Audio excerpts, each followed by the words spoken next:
नमस्कार मित्रों, आज हम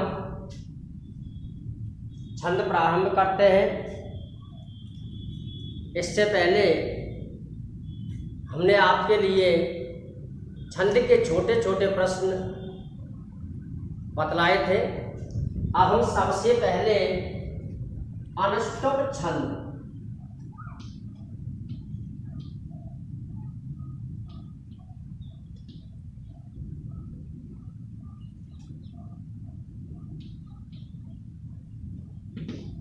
अनुष्टुप छंद प्रारंभ करते हैं, जिसका लक्षण है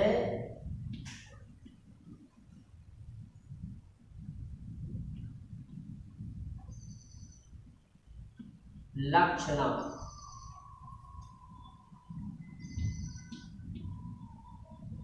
पंचम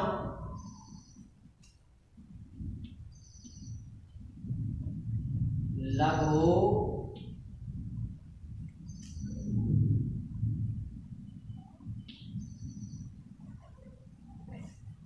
सर्वत्र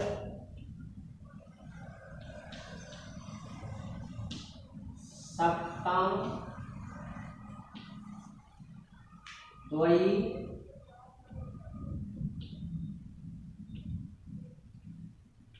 चतुर्थय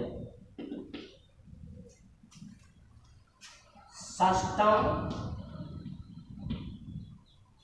गुरु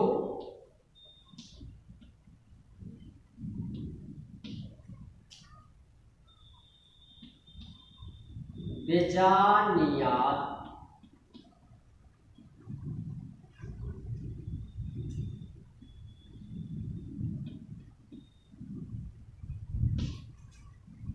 एतत्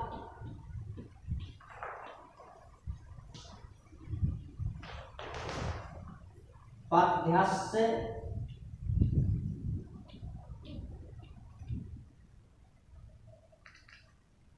लक्षण। ये छंद का लक्षण है। पंचम लघु सर्वत्र सप्तम द्वयी चतुर्थयो षष्ठम गुरु बीजानियात एतत् पद्यस्य लक्षणम। एक हिंदी की कहावत भी है, वो ये है कि पंचम लघु है सभी का, पंचम लघु है सभी का, गुरु छठमा भाई, सप्तम समचरने कहाई, सप्तम समचरने कहाई। इसका मतलब है कि छंद के प्रत्येक चरण में यदि पांचवा वर्ण लघु हो, छठवां वर्ण गुरु हो। पांचवा वर्ण कैसा हो? लघु, और छठवां वर्ण कैसा हो? गुरु। और दूसरे और चौथे चरण में, दूसरे और चौथे चरण में यदि सातवां वर्ण भी लघु दिया हो तो उसे हम अनुष्टुप छंद कहते हैं। कौन सी छंद कहते हैं? अनुष्टुप छंद। इस छंद के प्रत्येक चरण में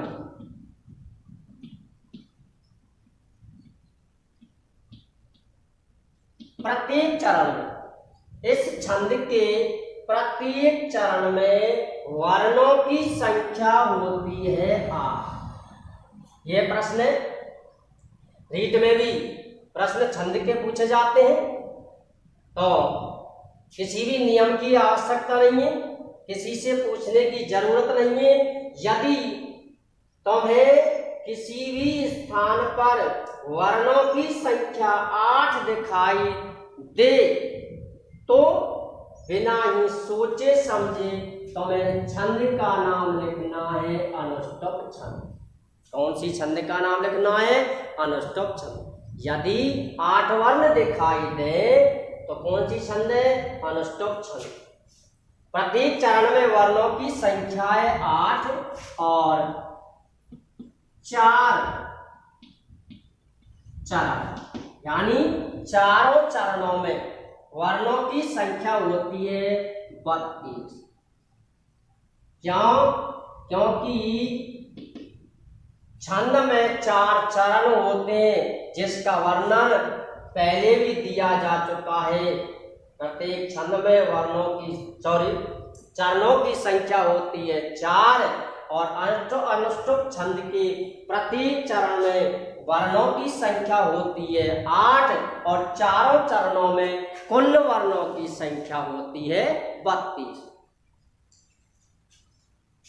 एक बार फिर, अनुष्टुप छंद यदि प्रत्येक चरण में 8 वर्ण दिखाई दे, प्रश्न जो पूछा जाता है, चाहे वो 12th क्लास हो, चाहे रीट हो, और चाहे किसी भी स्थान पर यदि इसका प्रश्न पूछा जाता है, छंद से संबंधित यदि प्रश्न पूछा जाता है, तो एक प्रश्न इसी तरीके से पूछा जाता है जिसका सीधा तरीका है। कैसा तरीका है? बिल्कुल सीधा तरीका है कि यदि वर्णों की संख्या तुम्हें 8 दिखाई दे, यदि मान लीजिए वर्णों की संख्या 8 नहीं हो, वर्णों की संख्या 16, यदि वर्णों की संख्या कितनी हो? 16, इसका मतलब है कि उसने तुम्हें 2 चरण दिए हैं। कितने चरण दिए हैं? 2। और छंद में चरणों की संख्या होती है कितनी? 4।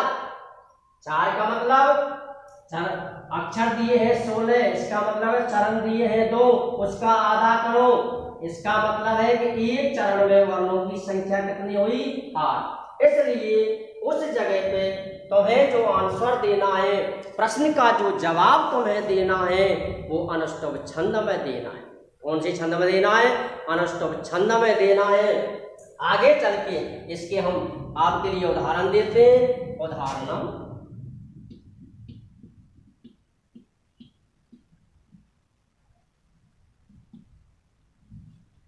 उदाहरण यदा यदा हि धर्मस्य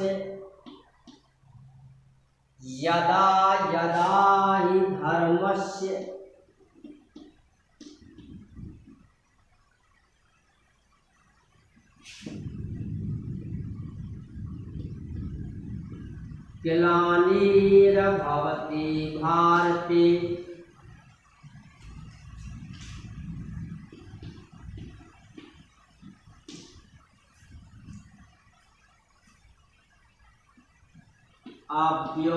अभ्युत्थानम्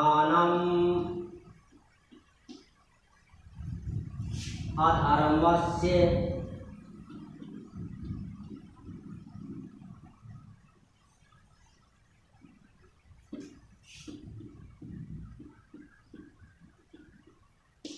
तदात्मानं सृजाम्यहम्।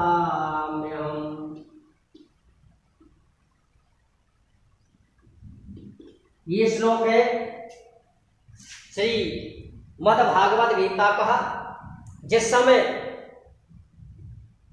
महाभारत के युद्ध में कौरव और पांडवों की सेना आमने सामने थी। युद्ध का शंख बज चुका था। पितामह भीष्म ने युद्ध का शंख नाद कर दिया। इधर पांडवों के पक्ष में भगवान कृष्ण, तो जैसे युद्ध का शंख बजा तो अर्जुन ने अपने शस्त्र नीचे डाल दिए और भगवान कृष्ण से कहने लगे, हे केशव, हे दीनानाथ, मैं युद्ध नहीं कर सकता, क्योंकि मैं युद्ध करूं तो किससे करूं, बाण चलाऊं तो किस पे चलाऊं। सामने मेरे पितामह हैं, सामने मेरे गुरुदेव हैं, सामने मेरे भाई, कुटुंबी, रिश्तेदार सब हैं। इन पे बाण चलाना बहुत कठिन है। इसलिए हे केशव, इस युद्ध को इसी जगह पे विराम दो। तो भगवान कृष्ण ने उस समय अर्जुन को दीन अवस्था में देखा, तो भगवान कृष्ण ने उसके लिए गीता का उपदेश दिया और उसने कहा कि हे अर्जुन, यदा यदा हि धर्मस्य ग्लानिर्भवति भारते, कि हे अर्जुन, जब जब इस संसार में यदा यदा ही धर्मस्य ग्लानिर्भवति भारते, यदा यदा जब जब भारत में धर्मस्य धर्म की ग्लानिर्भवति, धर्म को कोई हानि पहुंचती है, धर्म को कोई ठोस पहुंचती है, तो उस समय उस दिन अभ्युत्थानम अधर्मस्य, धर्म की स्थापना करने के लिए मैं मनुष्य रूप में जन्म लेता हूँ, धर्म की स्थापना करता हूँ, असुरों का संहार करता हूँ, दुष्टों का विनाश करता हूँ और साधुओं की रक्षा करता हूँ। ये श्रीमद् भागवत गीता का श्लोक है। इसमें वर्णों की संख्या है टोटल 32, चरणों की संख्या है 4, अक्षर गिनेंगे तो मैं जो प्रश्न 2 प्रश्न पूछे जाते हैं। नंबर 1 प्रश्न पूछने के उसके अलग अलग तरीके होते हैं। नंबर 1 किसी भी छंद का लक्षण, किसी भी छंद के कुल वर्णों की संख्या, किसी भी छंद के प्रत्येक चरण की संख्या, और एक प्रश्न इसी से पूछा जाता है कि किसी भी छंद में वो यति भी पूछ सकता है कि इस छंद में कितने वर्णों पर यति होती है, कितने वर्णों पर यति नहीं होती है। यति के जो गण रचना है, वर्ण रचना है, संख्या जो है वो इस हमारे सामने जो मैथ की संख्या दी जाती है उसके आधार पर नहीं होती है। वैदिक शास्त्रों के अनुसार उसकी गणना दी हुई है, जिसका वर्णन भी हम आपके लिए थोड़ी देर बाद करेंगे। पहले इसका विस्तार से देखते हैं। 1 2 3 4 5 6 7 8 कितने वर्ण हुए? 8। 1 2 3 4 5 6 7 8 कितने वर्ण हुए? 8। 8 प्लस 8। आगे चलते हैं। 1 2 3 4 5 6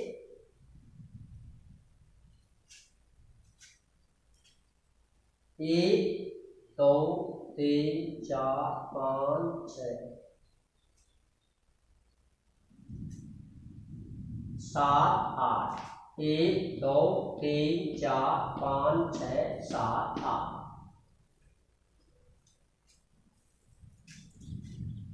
नंबर 1 पांचवा वर्ण 1 2 3 4 5 पांचवा वर्ण है लघु। नंबर 2 छठवां वर्ण गुरु। नंबर 3 सातवां वर्ण दूसरे और चौथे चरण में कैसा वर्ण मिलना चाहिए? लघु। 1 2 3 4 5 लघु गुरु और लघु। ये गुरु, ये लघु। 1 2 3 4 5 लघु गुरु। 1 2 3 4 5 लघु गुरु। सातवां वर्ण है लघु। अब यहां आपके लिए एक समस्या उत्पन्न होती है कि गणरचना जब हम करते हैं, गणरचना जब हम करते हैं तो उसमें कुछ बातों का हमें ध्यान रखना पड़ता है। नंबर 1 कि आधे वर्ण को, आधा जो वर्ण होता है उसकी गणना हम नहीं करते। छंद में गणरचना करते समय जो आधा वर्ण होता है उसकी हम गणरचना नहीं करते। नंबर 1। नंबर 2 अनुस्वार, जिस वर्ण पर अनुस्वार लगा हो अर्थात अनुस्वार की हम गणना नहीं करते। क्यों? क्योंकि जिस वर्ण पर अनुस्वार लगा हो उस वर्ण को तो हम गुरु मानते हैं। कौन सा वर्ण मानते हैं? गुरु। यानी इसकी गणना उसमें हो चुकी है। नंबर 3, जिस वर्ण पर विसर्ग लगा हो अर्थात विसर्ग की गणना नहीं करते। क्यों? क्योंकि जिस वर्ण पर विसर्ग लगा होता है उसे हम पहले नियमों के अनुसार गुरु वर्ण मान चुके हैं। आधे वर्ण की गणना नहीं की जाती है, अनुस्वार की गणना नहीं की जाती है, विसर्ग की गणना नहीं की जाती है। और नंबर 4 जिसका वर्णन नंबर 1 पर है यानी हलन। वर्ण 2 प्रकार से लिखा जाता है, या तो हम उससे आधा लिखते हैं, या तो हम उसे आधा लिखें या फिर उस पर हलंत का प्रयोग करें। चाहे उस पर हलंत हो चाहे वर्ण आधा हो उसकी गणना कभी नहीं की जाती है। इन बातों को हमें ध्यान में रखते हुए गण रचना करनी है और गण रचना करते समय 3-3 वर्णों के हमें जोड़ा बनाने हैं। लेकिन इस अनुष्टुप छंद में हमें गण रचना करने की आवश्यकता नहीं, क्योंकि इसमें जो इसका लक्षण दिया है उसके अनुसार, लक्षण के अनुसार हमें कहीं पर भी गण रचना दिखाई नहीं देती है। इसमें तो एक ही बात का तुम्हें ध्यान रखना है कि यदि वर्णों की संख्या तुम्हें 8 दिखाई देती है या 1 चरण हो तो 8 वर्ण तुम्हें मिलेंगे, यदि 2 चरण हो तो तुम्हें कितने अक्षर मिलेंगे? 16 वर्ण मिलेंगे। यदि चारों चरण दिए हो तो तुम्हें वर्णों की संख्या मिलेगी 32। किसी भी तरीके से किसी भी प्रकार से तुम्हें प्रश्न पूछता है उसी का जवाब उसी के आधार पर तुम्हें देना। नंबर अगला, इसमें गण रचना का कोई वो नहीं है, क्योंकि ये जो छंद है अनुष्टुप छंद, इसमें लिखा है कि यति विधानम नास्ति, इसमें कोई यति का विधान नहीं है। ये हुआ तुम्हारे सामने पहला उदाहरण। उसके बाद और भी हम तुम्हें उदाहरण देते हैं। नंबर 2,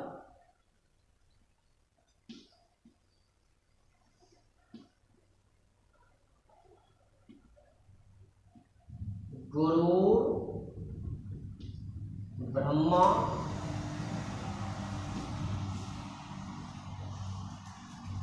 गुरु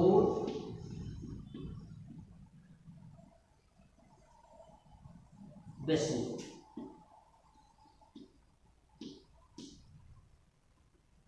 गुरु देवो महेश्वर। ये श्लोक है। नंबर 3,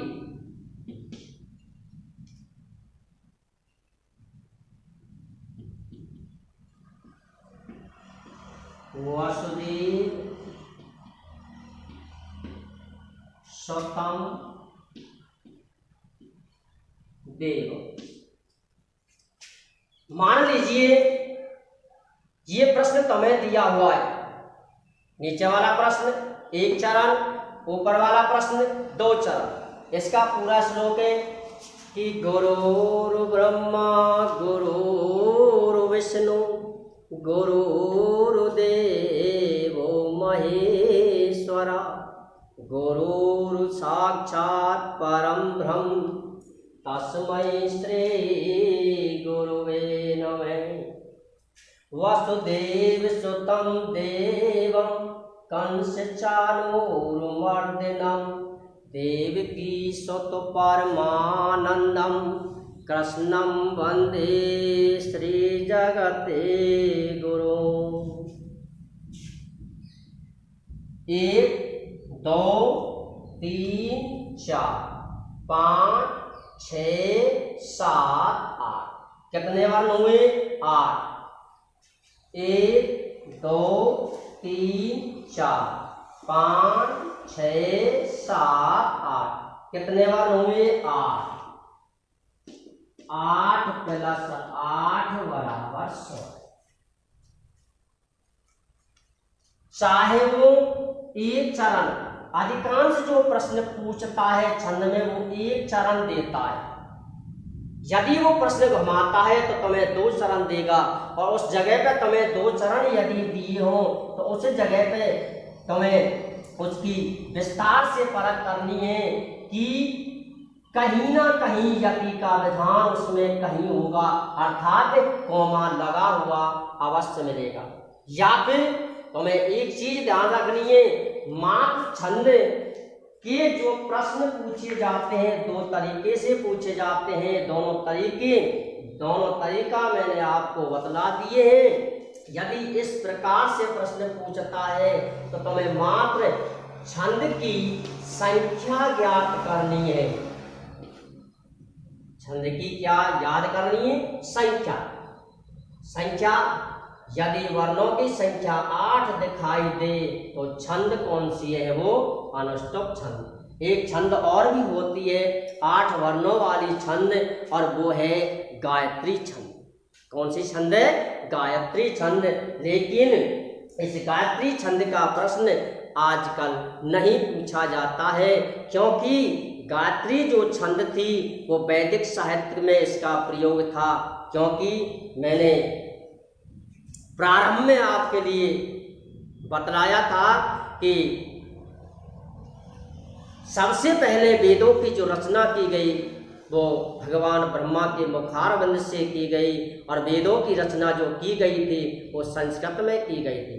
क्योंकि इसकी एक थोड़ी सी कहानी भी है, वो ये है कि जब जब इस पृथ्वी पर अत्याचार बढ़ते हैं, पाप बढ़ते हैं, तो भगवान मनुष्य रूप में अवतार लेते हैं, जिसका वर्णन श्रीमद् भागवत गीता में कृष्ण ने अर्जुन को जो उपदेश दिया, उस उपदेश में भी भगवान कृष्ण स्वयं ने कहा था कि हे अर्जुन, कर्मण्येवाधिकारस्ते मा फलेषु कदाचित्। कि हे अर्जुन, तुम केवल कर्म करो, कर्म करने का अधिकार है, फल प्राप्त करने का अधिकार नहीं है, फल देना मेरा काम है। इसलिए जब अत्याचार बढ़ता है, भगवान मनुष्य रूप में अवतार लेते हैं, राक्षसों का संहार करते हैं, पृथ्वी पूरी पृथ्वी जलमग्न हो जाती है। उस जलमग्न यानी सृष्टि प्रलय के बाद भगवान स्वयं अवतार लेते हैं। अवतार लेने के बाद सृष्टि का निर्माण करते हैं। उस सृष्टि का निर्माण जब किया जाता है तो ऐसा कहते हैं, विद्वान लोग कहते हैं कि इस ओम का उच्चारण किया जाता है। भगवान ब्रह्मा उस जल प्रलय में ओम का उच्चारण करते हैं, और इसी के द्वारा सृष्टि का निर्माण चलता है। और ये जो वर्ण है ये संस्कृत का वर्ण है, जिसका वर्णन आगे भी आएगा। ये अब आगे चलते हैं। ये 8 वर्ण है। इसमें यदि वर्ण भी यदि वो पूछता है, गणरचना यदि वो करवाता है, तो तुम्हें गणरचना जो करनी है वो गण नहीं बनाने, तुम्हें मात्र ये देखना है कि 8 वर्ण वाली छंद में 5वां वर्ण होता है लघु, 6वां वर्ण होता है गुरु, और दूसरे और चौथे चरण में 7वां जो वर्ण होता है वो वर्ण होता है लघु। इसलिए इसमें छंदोई कौन सी? अनुष्टुप। और नीचे वाला जो उदाहरण है उसमें आप लोग अक्षर गिनेंगे। अक्षर गिनो, 1 2 3 4 5 6 7 8। इसमें अक्षरों की संख्या कितनी है? वर्णों की संख्या कितनी है? 8। जबकि तुम्हें जो अक्षर दिखाई दे रहे हैं वो अक्षर है 9, क्योंकि ये जो मैं वर्ण है ये भी वर्ण है, लेकिन इसकी हम गणना नहीं करते, क्योंकि इसका वर्णन मैंने आपके लिए पहले भी दिया है कि अनुस्वार की हम गण रचना नहीं करते हैं। अनुस्वार जो वर्ण है, अनुस्वार की 3 अवस्थाएं होती हैं, अनुस्वार और मकार। मकार ये अनुस्वार संधि का प्रयोग जब इसमें किया जाता है, स्वर में मिश्रित भी पाई जाती है। इस प्रकार से इसकी 3 अवस्था होती है। मुख्य रूप से इसकी जो अनुस्वार की जो अवस्था है वो बेटा 2 अवस्था है, नंबर 1 अनुस्वार और नंबर 1 मकार। क्योंकि इसका एक नियम है कि यदि अनुस्वार के बाद व्यंजन वर्ण दिया हो या फिर मकार के बाद व्यंजन वर्ण दिया हो तो मकार अपना स्थान छोड़कर अनुस्वार का नाम ग्रहण कर लेती है।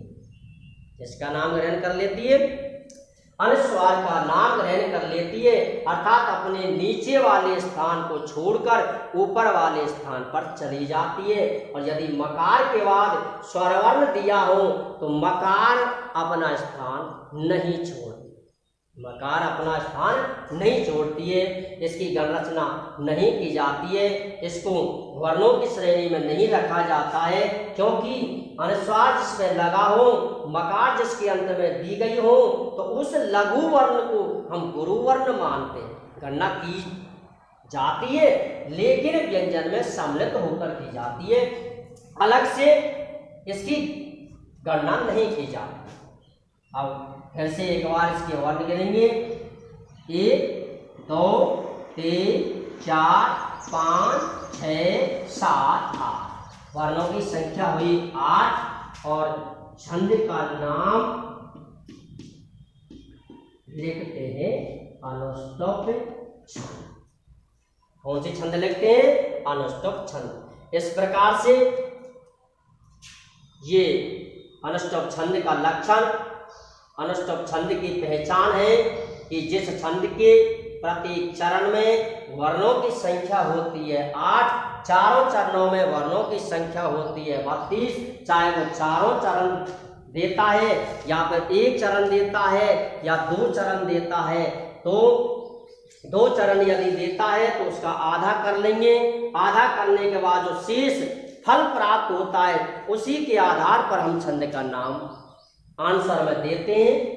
ये इसके उदाहरण। इसके बाद इसमें एक प्रश्न जो था वो मैंने पहले आपके लिए बतला दिया है कि यति विधानम नास्ति, अनुष्टुप छंद में यति का विधान नहीं होता है।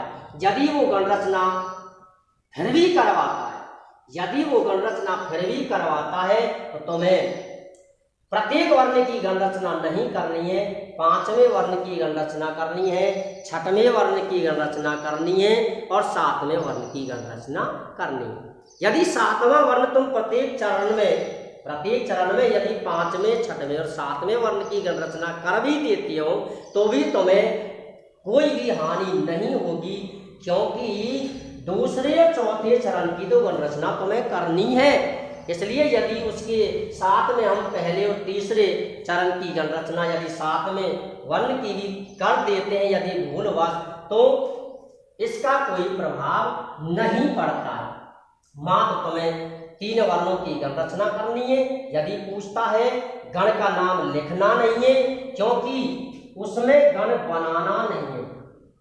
मान लीजिए तुमने भूल से यदि 3 वर्णों की गण रचना प्रत्येक चरण में कर दिए तो कभी भी ये तुम्हें ध्यान रखना है कि उसको तीनों वर्णों को एक साथ मिला के नहीं लिखना है, यानी उन्हें अंडरलाइन करके नहीं लिखना है। प्रत्येक वर्ण पर उसे सरल रेखा के माध्यम से तुम्हें उसे चिन्हित करना है, क्योंकि इसमें गण बनाने का कोई प्रावधान नहीं है। यति विधानम नास्ति, इस छंद में यति का कोई विधान नहीं है। इस प्रकार से हमने आपके लिए जो पहली छंद आज प्रारंभ की थी, पहली छंद में यदि कोई इस छंद में कोई भी दिक्कत यदि तुम्हें दिखाई देती है, किसी भी समस्या से आप यदि जूझते हैं तो उस समस्या का समाधान आपके लिए अवश्य होगा। जय हिंद, जय भारत।